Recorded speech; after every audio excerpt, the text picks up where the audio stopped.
एक जंगल में एक शेर जिसका नाम राणा, उसका एक बच्चा जिसका नाम छोटू, दोनों साथ रहा करते थे। एक दिन छोटू जंगल में खेल रहा था कि उसको कुछ कुत्ते के बच्चे दौड़ा लेते हैं।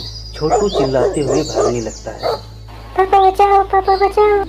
छोटू भागते भागते अपने पापा के पास जाता है। राणा की एक दहाड़ से सारे कुत्ते वहाँ से भाग जाते हैं। राणा छोटू से कहता है, कायर है तुम, मेरी जिंदगी भर की कमाई, इस जंगल का राज सिंहासन का अगला दावेदार है तो मुझे नहीं लगता कि इस जंगल का अगला राजा बनने के लायक है तुम। ये कहकर राणा वहाँ से चला जाता है।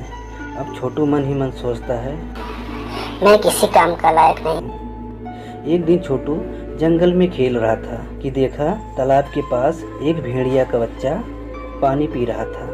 तभी छोटू वहाँ आ जाता है। छोटू भेड़िए के बच्चे को देखकर कहता है, छोटू तू जंगल का अगला राजा बनने वाला है, तू शिकार कर सकता है। ये कहकर जैसे ही छोटू भेड़िए के बच्चे की ओर बढ़ता है, तभी वहाँ भेड़िए का झुंड आ जाता है और वो छोटू को दबोच लेते हैं और कहते हैं, बड़ा क्यूट बच्चा है, क्यों ना हम इसको अपने साथ ले चलें। और सारे भेड़िए छोटू को लेकर अपनी गुफा की ओर दौड़ लगा देते हैं। छोटू बहुत चिल्लाता है, पापा बचाओ, पापा बचाओ। छोटू की बात राणा सुनता है तो वो भी भेड़िए के पीछे दौड़ लगा देता है। राणा भेड़िए के पीछे दौड़ते दौड़ते एक पत्थर से टकराकर बेहोश हो जाता है। राणा को दूर से एक गैंडा देख रहा था। गैंडा खुद से बात कर रहा था, क्या मैं इस शेर को मार सकता हूँ? ये कहकर गैंडा शेर के पास उसे मारने के लिए गया। तभी शेर को होश आ जाता है। शेर गैंडा को दबोच लेता है और कहता है, क्या तुम मुझे मारने वाले थे? तुम मेरे भाई के कातिल हो। नहीं, मैंने नहीं मारा है तेरे भाई को, ध्यान से देख, क्या मैं वही हूँ? मुझे कम दिखाई देता है, लेकिन मैं सूंघकर सब कुछ पता कर लेता हूँ। तुम्हारी जैसी महक अभी कुछ देर पहले भेड़िए के पास से आई थी। मेरी जैसी महक? मेरी जैसी महक तो सिर्फ मेरे बेटे की है, मतलब भेड़िया यहीं कहीं आसपास से गए हैं। क्या तुम मुझे बता सकते हो वो लोग किस दिशा में गए हैं? इस दिशा में गए हैं। चलो मेरे साथ भेड़िए के पीछे। मैं नहीं जाऊंगा तुम्हारे साथ। क्या तुम्हें अपने भाई की मौत का बदला नहीं लेना है? दरअसल यही लोग तुम्हारे भाई को मारे हैं। गैंडा ये बात सुनते ही राणा के साथ जाने को तैयार हो जाता है। गैंडा राणा के साथ चलते वक्त कहता है, मैं तो तुम्हारे साथ चल तो रहा हूँ, लेकिन तुम मुझे खाना मत। मुझे मोटी चमड़ी वालों को खाना पसंद नहीं है। दोनों बात करते करते दूसरे जंगल में घुस गए। दूसरे जंगल में घुसते ही इन्हें 2-3 बाघ मिल जाते हैं। इस पर गैंडा कहता है, तो सब मुझे ही देख रहे हैं, सब मुझे ही खाएंगे क्या?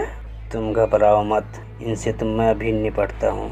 ये कहते ही शेर और बाघ आपस में भिड़ जाते हैं। तभी वहाँ बारिश आ जाती है और तूफान के कारण इन लोगों के पास एक बड़ा सा पत्थर आके गिरता है और चारों तरफ अंधेरा छा जाता है। जब गैंडे की आँख खुलती है तो देखता है राणा बगल में बेहोश पड़ा है। राणा को देखते ही गैंडा बोला, राणा तुम मर गए क्या? नहीं, तुम नहीं मर सकते, तुम्हें तुम्हारे बेटे के लिए उड़ना होगा। तभी गैंडा देखता है सामने से कोई आ रहा है। गैंडा देखते ही चिल्लाने लगा, मुझे मारना मत, मुझे मारना मत। जैसे हथनी इनके पास आई, शेर गुस्से से दहाड़ने लगा और इस पर हथनी कहती है, ये तो कोई तरीका नहीं है किसी को बचाने का इनाम इस तरीके से मिले। अच्छा तो तुम हमको बचाई हो, तुम्हारा शुक्रिया। मैं तो डरा ही गया था। इस पर हथनी शेर से कहती है, तुम्हें बहुत जख्म हो गया था और तुम्हें बहुत भूख भी लगी होगी, इसलिए मैं इस गैंडे को तुम्हारे भोजन के लिए लगी हूँ। तुम खाओ और अपनी भूख मिटाओ। अरे नहीं, मुझे मत मारना, मुझे मत मारना। ये मेरा फ्रेंड है, मैं इसको नहीं मार सकता। देखा, मैं इसका दोस्त हूँ और मैं अंदर से तो बहुत बेस्वाद हूँ। इस पर शेर हथनी के बारे में पूछता है तो हथनी शेर से कहती है, मेरा एक छोटा बेटा था। एक दिन मैं जंगल में भोजन की तलाश में गई थी और जब वापस आकर देखा तो मेरा बेटा वहाँ नहीं था। लेकिन दूसरे जानवरों से पता लगा कि उसको कुछ भेड़िए अपने साथ लेकर गए हैं। ओहो, लगता है राणा के बच्चे की तरह तुम्हारे भी बच्चे को भेड़िए लोग उठा कर ले गई। अब ये लड़ाई हम सब की है, हमको अपने बच्चों को बचाना है। अब गैंडा जैसे जैसे बता रहा था, दोनों उसी रास्ते से चल रहे थे। अब चलते चलते लोग एक दूसरे ही जंगल में पहुंच गए और लोग देखें चारों तरफ पहाड़ ही पहाड़ था। लोग थोड़ा दूर ही जाते हैं कि देखते हैं वहाँ राणा और हथनी के बच्चे खेल रहे थे। अपने बच्चों को देखते ही जैसे दोनों उनके पास जाने की कोशिश करते हैं कि उनको दो भेड़िए रोक लेते हैं। एक भेड़िया उनको रोकते हुए कहता है, अभी तुम लोग रुको, हमारे महाराज को आ लेने दो, तब तुम लोग इनसे मिल सकते हो। ये सुनते ही राणा को गुस्सा आ जाता है और वो जोर से दहाड़ लगाता है। राणा को गुस्से में देखते ही दो भेड़िए वहाँ से भाग जाते हैं।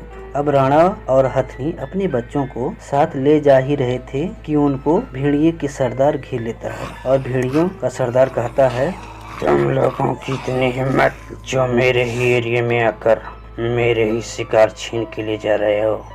दुष्ट, तू ध्यान से देख, मैं शिकार नहीं शिकारी हूँ। ये कहते ही हथनी और गैंडा भेड़ियों से भिड़ जाते हैं और राणा भेड़ियों के सरदार से। ये लड़ाई काफ़ी देर तक चलती है। सारे भेड़िए अपने सरदार को छोड़कर भाग गए और अंत में बहुत चोट खाने के बाद भेड़ियों का सरदार खुद को सरेंडर कर देता है और राणा और हथनी अपने बच्चों के साथ अपने जंगल को लौट जाते हैं।